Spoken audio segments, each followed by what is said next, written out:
The ACE Fellows Program has played a major role in expanding the pipeline of future higher education leaders since 1965. Of the more than 2,000 fellows to date, over 80% have served as chief executive officers, chief academic officers, other cabinet level positions, and deans. And there is no more important component of the Fellows Program than the many college and university presidents who serve as nominators and mentors to the fellows. That is why we at Fidelity Investments are so pleased to support the Mentor Award and to honor this year's recipient, Philip Dubois. Throughout the past 3 decades, Chancellor Dubois has mentored 7 ACE Fellows and nominated 2 Fellows. He is the 4th Chancellor of the University of North Carolina, Charlotte, where he has served since 2005. There, Chancellor Dubois has focused his efforts on building the university's visibility and support in the Charlotte region, long-range planning for increased enrollment, and implementing an intercollegiate football program in 2013, among other initiatives.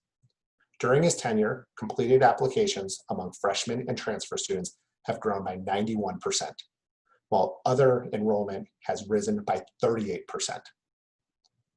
Prior to serving as chancellor, he served as president of the University of Wyoming, where he led the development of comprehensive academic, support services, and capital constructions plans for the campus, expanded the university's role in statewide economic development, and improved student recruitment and retention.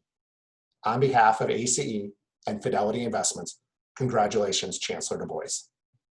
Hi, my name is Alan Shoho, and I was an ACE Fellow at the University of North Carolina at Charlotte in 2012-13 under Chancellor Phil Dubois. The term fit is often used when trying to obtain a senior leadership position. I knew Chancellor Dubois was the right fit for me from the moment I met him. When I arrived in Charlotte for an interview, I was surprised to find Chancellor Dubois at the airport ready to pick me up. Now, how many chancellors, presidents do you know would take the time to actually pick up an interviewee from the airport? From there on, I learned one of the many lessons he taught me. It is the little things we do that cumulatively make a difference. Now, it is my honor to turn it over to UNC Charlotte Chancellor Emeritus, Phil Dubois. Good to see you again, Alan. I know we've been hunkered down in our bunkers for the last year or so, but I'm glad to be with you.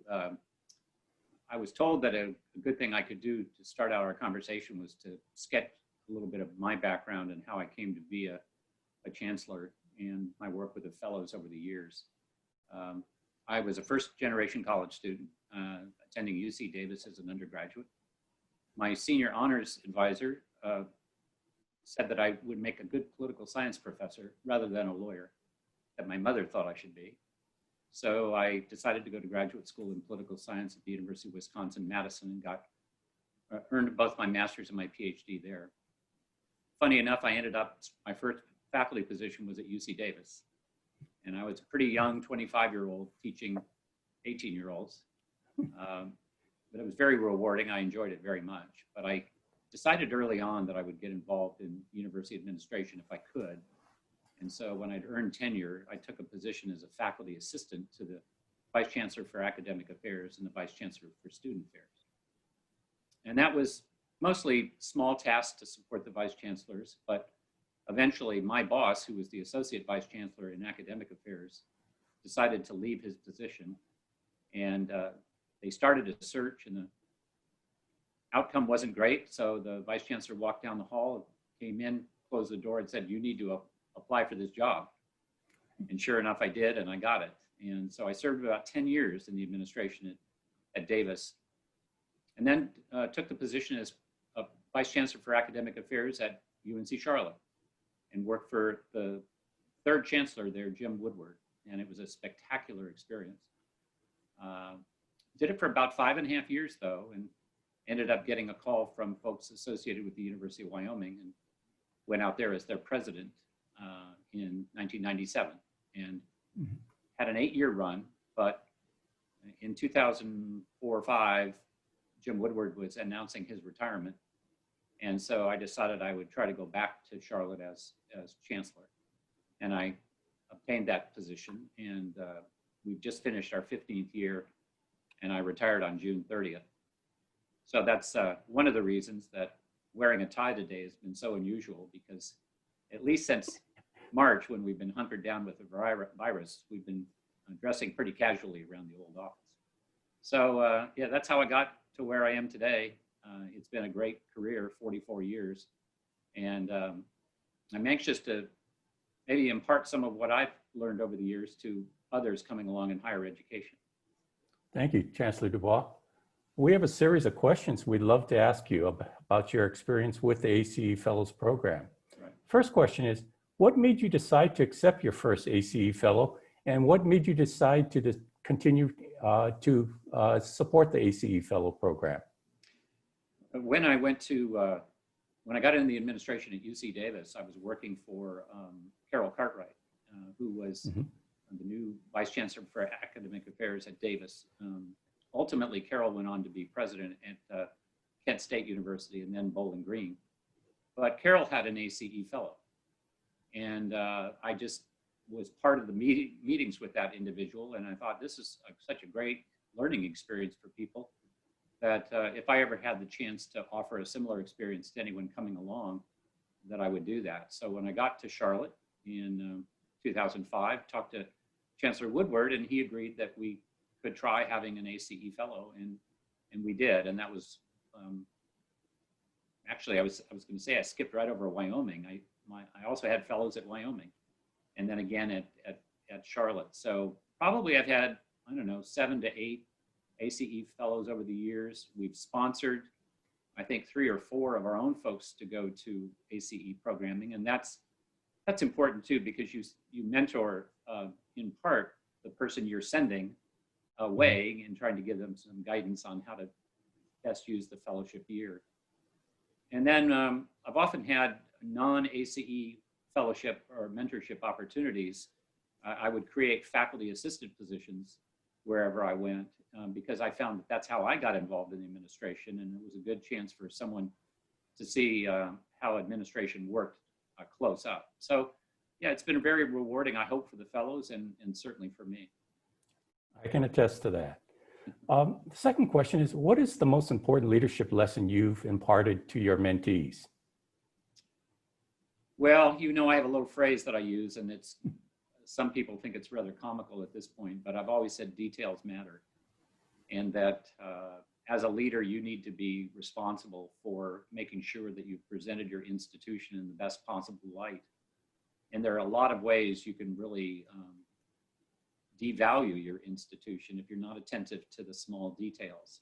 And that can include everything from way the landscaping on campus works, whether there's garbage on the streets, what kind of correspondence goes out of your offices, when you entertain people, have you done it in a first-class manner, made them feel at home and welcome? Have you treated visitors to the campus as though they were visitors and realized that the signage on campus is not very helpful?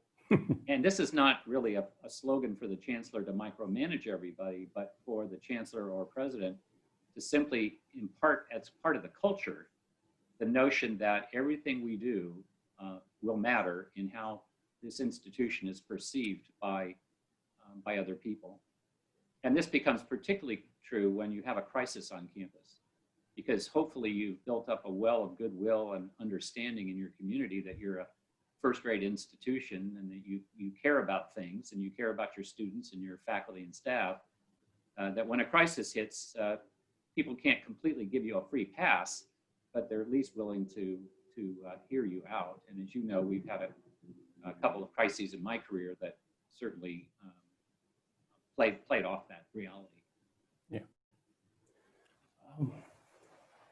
When you are mentoring, what do you hope to accomplish? And how do you know you have been successful?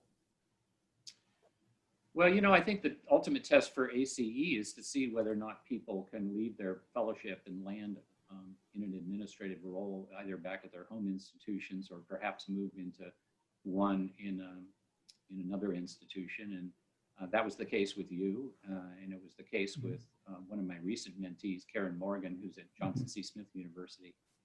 And I think that ultimately what you want to do is try to advance the career opportunities of the mentees that you work with.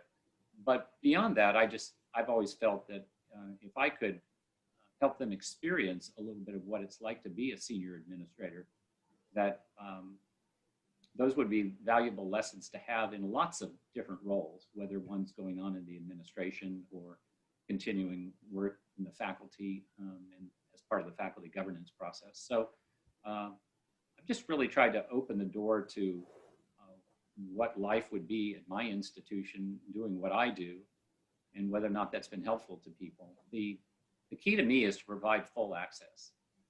I've been sometimes amazed when I read about people that, well, I had an ACE fellowship, but I never got to see the president. That to me is real tragedy. I mean, I've tried to give my fellows every opportunity to be with me, not exactly 24/7, but certainly a good bit of the time. And you know, because you took full advantage, you participated in cabinet meetings, you participated in the one-on-ones I had with all of my vice chancellors and athletic director. You were all at all the public events that I went to. You were at the various entertaining events that we did at the chancellor's residence. And you were in every private meeting that I ever had, except on occasion, there would be a circumstance where I would have to say something to a vice chancellor that I wouldn't want them to be embarrassed about. And so I would ask you to be excused, and everybody understood what that was about. So I think we tried to provide everybody with the full experience, and they could see both how taxing these jobs can be, but also how much preparation is required as you move from one topic to the next during a daytime. Karen Morgan, a couple of years ago, of course, was on campus when we had our tragic shooting, and we lost 2 students who were shot in a campus classroom, and 4 other students were injured. And so Karen clearly had an eye-opening experience to what responding to a crisis might be like. I don't know I can't recall whether we had any major crises during your year, except we always seem to have a hurricane or an ice storm or something to keep life interesting at the university. But to me, Alan, the main thing is just providing open access whenever you can. And people learn a lot by watching. And then something you and I did, and that I've done with many fellows over the years, was we'd sort of have a weekly debrief of major decisions that had gone on at the campus that week. And you would be able to ask me, well, why did you choose this route versus that route? And what were some of the considerations that led to your decision? And you could share with me your perception of that process. And I found that to be very helpful to me, to sort of be forced to justify in a casual and nice way, justify why I decided what I did, and then to think about, well, maybe there's another way to view that particular decision. And sometimes the fellows could see that and help me get better at what I was doing. So I think that kind of interaction over the course of the fellowship year is valuable to the fellow, but also valuable to me. Okay. When did you realize you wanted to become a university chancellor, president? It was quite by accident, actually. I was in my 5th year of being provost at UNC Charlotte, and I had a great working relationship with the chancellor there, Jim Woodward, and I got a call from a colleague who was the partner of the graduate dean at the University of Wyoming. And she and I have worked over the years through the American Association for Higher Education. And she's called me up. She said, "Are you ready to be a president?" And I said, "Well, I'm not sure I really want to be a president. I watch what the chancellor does, and going to a lot of Rotary Club meetings are not my idea of a lot of fun. But I decided to go out and have a look. Now, Laramie, Wyoming is a very unusual place. The headhunter at the time said it was a truck stop with a university on it. Very isolated. Wyoming had only 500,000 people in it, and one university, public or private. And so went out, did the interview, really enjoyed it. My wife and I were having a discussion about what kind of environment did we want to have for raising our children. And so combining my interest in the university and being the sole spokesman for higher education in the state with the personal considerations about raising a young family in a small town, as opposed to the metropolitan area of Charlotte, North Carolina, was pretty appealing. And so we did that for 8 years, got the kids up and out, and then North Carolina knocked again at our door. There were parts of my presidency that were so unusual that they were not typical for many chancellors and presidents. And an example would be in legislative relations. In Wyoming, I was solely responsible for representing the university to the General Assembly and would spend many nights in the state capital of Cheyenne talking with legislators, going to dinner afterwards, and all that kind of thing. When you move to a big state university system like the University of North Carolina, most of the legislative relations are done at the system level by the system president. And the campus chancellors are responsible for working with their local delegations from their county or their region. And so it's a much more circumscribed kind of relationship. But I found both to be interesting and rewarding and important. But that was a key difference in the two chancellorships or two presidencies that I had. Each was different in its own right. Once we got back to North Carolina, our kids were pretty much grown. Our daughter was about to get out of high school, and we were empty nesters pretty quickly after that. And that gave us a lot more time to work on university-related projects and activities. And these are time-consuming and taxing jobs, but I always counseled my fellows and my staff that you need to take care of your families first. And I tried to observe that rule myself and not be a workaholic and ignore the fact that I had these children that I was responsible for raising in the right way. So your opportunities change over your time as you balance your family considerations with the job. Okay, thank you. What's one of the most significant differences and changes for leaders today compared to when you began your leadership stints at the University of Wyoming and UNC Charlotte? Yeah, I think almost in every aspect of what a president or chancellor does, it's become more difficult a position to manage. So in terms of communication, there's no question that social media has made being a senior executive at a university a very, very difficult situation where you don't have time to think about how you might respond to a particular issue or incident because the social media is responding for you. When I thought back on my Wyoming career, which included the murder, as you know, of a gay student, Matthew Shepard, and we attracted the national media right away. This was 1998, and we had every major network in town for the better part of 2 to 3 years while the trials were underway for the perpetrators of that crime. The fact was there was no social media, and had there been social media, I think it would have been much more difficult for the university to give the kind of thoughtful attention we did to what the crisis meant for the campus, the community, and the families of Matthew Shepard. So that's changed everything. And of course, I saw this very, very directly in Charlotte when we had the police-involved shooting of a local African-American man, and then we had the shooting on campus. And so social media just dramatically changed how we had to respond. Mm-hmm. Fortunately for us, as I think we all became aware of this over time, we had developed a very comprehensive crisis communications plan about how to deal with situations like the ones we faced. If you get down to things like relations with the legislatures, they're completely different. You know, I would say that as a public institution, when I first started, it was almost all paid for by appropriation. When I was a student, the tuition was only $150 a year at UC Davis.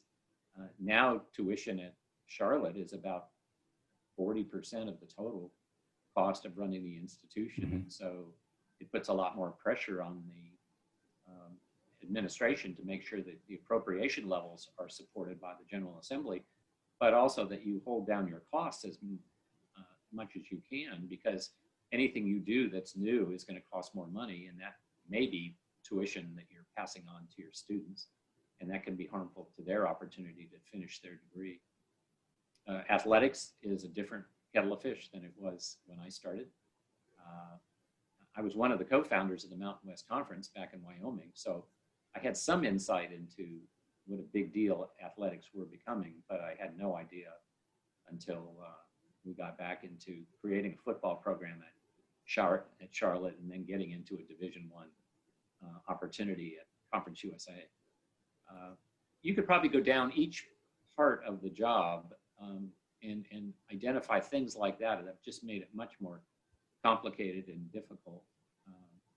Fundraising, has become an increasing part of everybody's job, and at a university, even a public one. And to work with donors and to steward them over time is something that requires a personal investment of the chancellor or president in each donor that you're seeking to ask for support. And that's not a small thing anymore. It's not, you don't pick up the phone just because you know this is a rich person and say, hey, how about $1 million? You've got to have them become engaged with the university and interested in supporting the work of the institution. And sometimes that includes donors who were not alums of your institution, but who are prominent leading citizens in your community.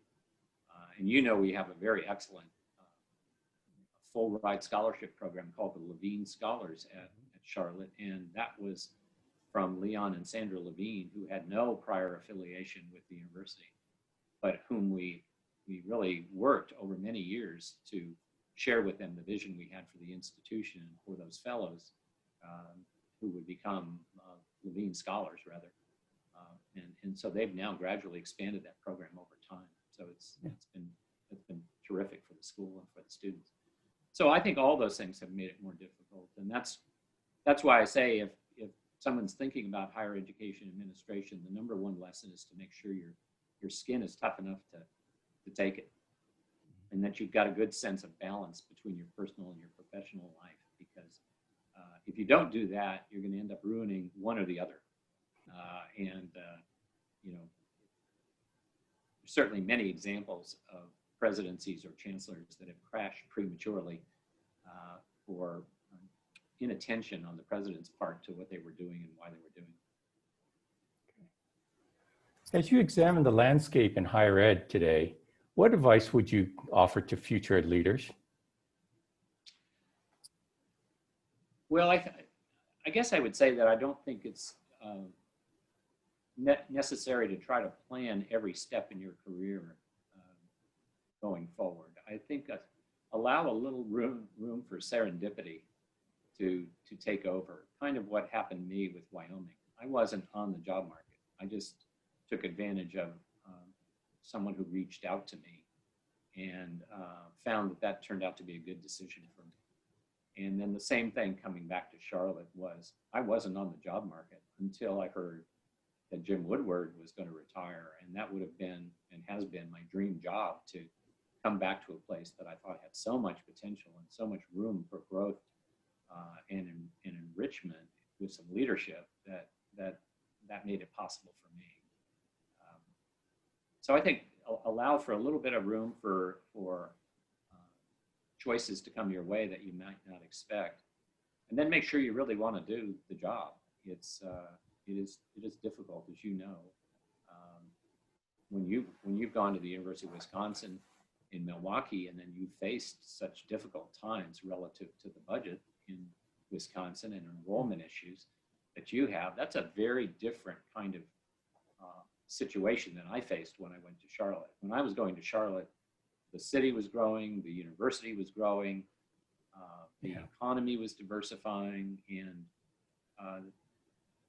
the enrollment was going to continue to grow, both undergraduate and graduate. And so when you have an opportunity to go into an administrative job, how much you enjoy it can be dependent upon the circumstances you're dealt. And in your case, unfortunately, you've had a really difficult challenge in Milwaukee, and I faced my own kinds of challenges, as you know, through the recession. Yeah. But but you've got to weather those storms and hopefully bring the institution along through those storms with you successfully. Well, thank you, Chancellor Dubois. I appreciate you taking the time to share with ACE Fellows, and I also want to congratulate you on being the 2020 ACE Mentor of the Year. And we hope to celebrate officially at some point in the future. Well, and I do want to thank you, Alan, for leading that nomination through the Council of Fellows. And of course, to thank Fidelity Investments for their support of the award. I've been fortunate enough to receive some recognitions as I approach retirement, but I can't think of anyone that's meant more to me than this particular honor from the ACE Fellows, because it really speaks to the difference that you can make in the lives of others and their ability to be successful in the future. And that was extremely meaningful to me, that it came from folks that I had worked with and made possible by folks that I'd worked with over the years. So, yeah. Well, thank you very much, Thank you. Chancellor Dubois. Thank you.